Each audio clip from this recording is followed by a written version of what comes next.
Ես հիշում եմ, որ գնում էինք, ասենք, Սևանում լողանալու, Սևանում ամեն քարետակից կարող էինք ռուսերեն կոչվան պեսչաննի ուդավչիկ գտնել, բավականի գյուղզաներ կային, որը շատ օգտակար օձ է։ Մի օր լսեցի, որ մկները շատացել են հանրապետությունում, խոսքը մեր մկան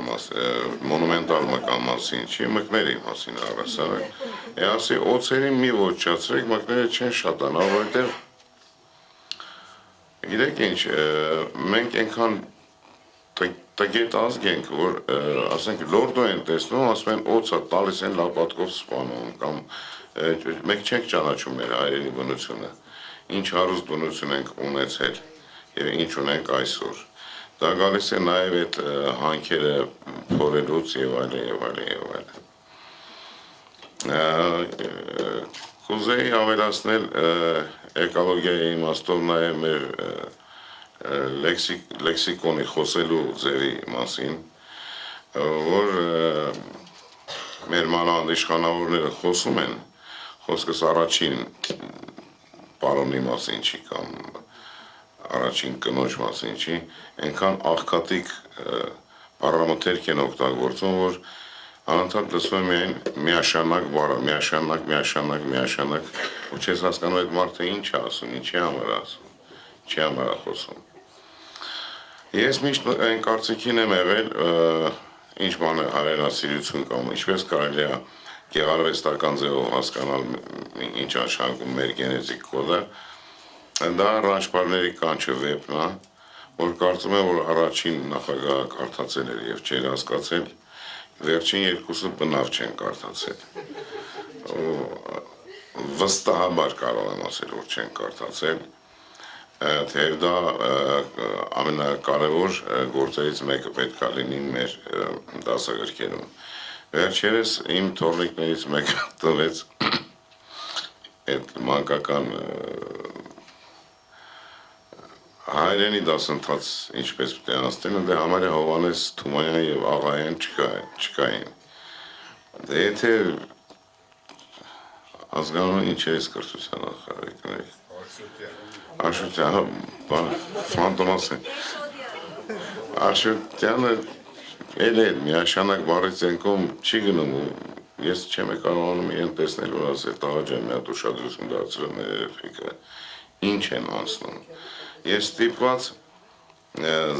Զարթուղի և ոչ այնքան ազնիվ ճանապարհներով մի կերպ փող շորթեցի մեր մեծամեծներից, որպեսզի այդ մանկական գիրքը 0-ից 100 տարեկան երեխաների համար տպել, որպեսզի երեխաները և լսեն մեր ժողովրդական երգերը, և գրած երգերը, որտեղ եթե երեխան մանկուց չի լսում հայերեն լեզուն և չի պաշտում հայերեն լեզուն, որտեղ հայերեն լեզուն շատ բացառիկ և առանձնահատուկ տեղ ունի, իզուր չի, որ Բայրոնը ասել է արքաների լեզու է, իզուր չի, որ Թումանյանն ասել է այնքան գնացած ազգ ենք, որ մեր շատ հին պատմություններ չգիտենք։ Ասածս որպեսզի ասածից մեջ որպեսզի ֆաշիզմի հատիկներ չզգաք, ուզում եմ ասել, որ ես այդ տեսակ եմ մոտենում հայերեն լեզվին, ու մի անգամ շատ պիս ջղայնացա, երբ որ ասին ես ինչանը, մեր Շահագերդյանը ռուսերեն խոսել չգիտեր։ Ասին չի գիտի, պարտադիր է ռուսերեն խոսել, թու հայերեն խոսել թարգման էին, որտեղ օտար լեզու է վերջը խոսում է աղջիկը։ Ես հիշում եմ մեր ժողովրդին 88 թվին նրա ոգևորությունը և այն մտավորականությունը, որ երբեմն բեմահարթակներից խոսում էին, ոչ իհարկե Ղարաբաղ կոմիտեի մասին է խոսքը, և այսօր նայում եմ մեր ժողովրդին ու տեսնում եմ, թե ոնց է քոսոտ է մեր ժողովուրդը, այսինքն ոնց որ միտքը մեջից գնացած է լինի, գիտեք, երբ որ մարդուն ուզում են ծեծել, սկզբից ասում են դուխից են գցում, սկզբից հոգեբանորեն կոտրում են, հետո են խփում։ Այս վերջի երկու գավառամիտ, թե գերցի ասեմ նախագահները, իրենց ճաշակը փաթաթեցին մեր ժողովրդի վզին թե երկարվեստով, թե իրենց վերաբերմունքով դեպի հենց մեր անկերը, որտեղ չտես մարդիկ էին, որտեղ անգրագետ մարդիկ էին, մեզ ընդամենը պետք են գրագետ մարդիկ, գրագետ մարդը չի կարող չլիներ հայերեն ասել, դա իմ ամենաչսիրած բառն է հայերեն ասել բառը։ Մենք փաստորեն պայքարում ենք անգրագիտության դեմ, անգրագիտության, որ այսօր ասել է նենց մակարդակի, որ ուղղակի դենը արդեն չես կարող գնալ։ Եվ ես շատ կուզենայի, որպեսզի շատ խոսակցություններ են գնում, որ խաղամոլա պրեզիդենտը, թմրամոլա է շատ գեմ ինչ ուզում ալնի, նա գոնե գրագետ լիներ, նա գոնե բառը կարողանար կապել, որպեսզի ես հասկանայի, թե նա ինչ նախադասություն է ասում հեռուստացույցով։ Հա, էլի։ Մեղք ենք մենք, որովհետև կարծեմ նրանք պետքա գոնե մի քիչ հռետորական արվեստ իմանան։ Չեմ ասում բեմական խոսքին տիրապետեն կատարյալ ձևով, գոնե մի քիչ գրական հայերեն իմանան, որտեղ շատ երկար ժամանակ, քանի որ այդ երկու մարդիկ անկլավ պետության մեջ են մեծացել, եւ 1917 թվականի պատմությունը դա ընդունել են որպես հայ ժողովրդի պատմություն, դե Գարեգինն դե իհարկե արգելված էր այն ժամանակն անել։ Այս մարդիկ մեծացան այս տրկամիտ հոգեբանության, որ եթե ռուսը չլինի, մենք էլ չենք լինի։ Նամակ ռուսաց թագավորին վերջերս Զորի Բալայանը, որի միայն գլուխը կարելի էր ջարդել հենց այդ տխմար նամակի պատճառով։ Նամակ ռուսաց թագավորին, ինչքան պետք է ռուսաց թագավորին, ես վստահ եմ, որ եթե մենք նույնիսկ թուրքերի հետ սկսենք բանակցություններ վարել, Վարոդ Ձերձյան չի թողնի այդ բանը։ Եվ Հրանտ Դինքին էլ դրա համար սպանեցին, եւ մեր երիտասարդությունը չգիտե, թե Հրանտ Դինքը ինչ է, ես էլ առանձնապես չգիտեմ, բայց ես մոտավորապես պատկերացնում եմ, թե նրա ուզածը ինչ էր։ Ես կարծում եմ, որ նա մտածում էր այսպես, որ մենք հարևաններ ենք եւ պետք է ինչ-որ հաշտության եզրեր ման գանք, կարողանանք ներել իրար եւ կարողանանք ապրել այս մի կտոր հողի վրա։ Մի խոսքով բնականաբար ինձ 83 թվին Չեխոսլովակիայում ինձ երբ որ իմ երգերը լսեցին, ասի Եվրոպայի մեծագույն երգիչ եւ այլն, ես չեմ ամաչում ֆիքս տուրանալուց, ես ուղղակի զարմացա, որ ես ինչ-որ Եվրոպայի առաջի երգիչ։ Եվ հարց տվեցին, որքան ժամանակ են ձեզ տալիս խոսելու ժողովրդի հետ էկրանից։ Էկրանից ինձ սովետի ժամանակներից ուղիղ եթեր համարյա չեն տալի, երկու անգամ տվեցին, դրանից հետո լրիվ փակվեց իմ դիմաց եթերը։ Երևի թե բնականաբար, որովհետև Սերժիկյան ստալինիզմը, որը շատ լպրծուն ստալինիզմ է, նենց կողքից մաքրեց, մաքրում է եւ կարող է մաքրի ինձ էլ հետը, ես հավաքին մասնակցելուց առաջ ինձ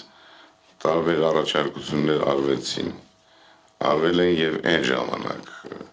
առաջի երկրորդ նախագահների ժամանակ, ես կարող էի ունենալ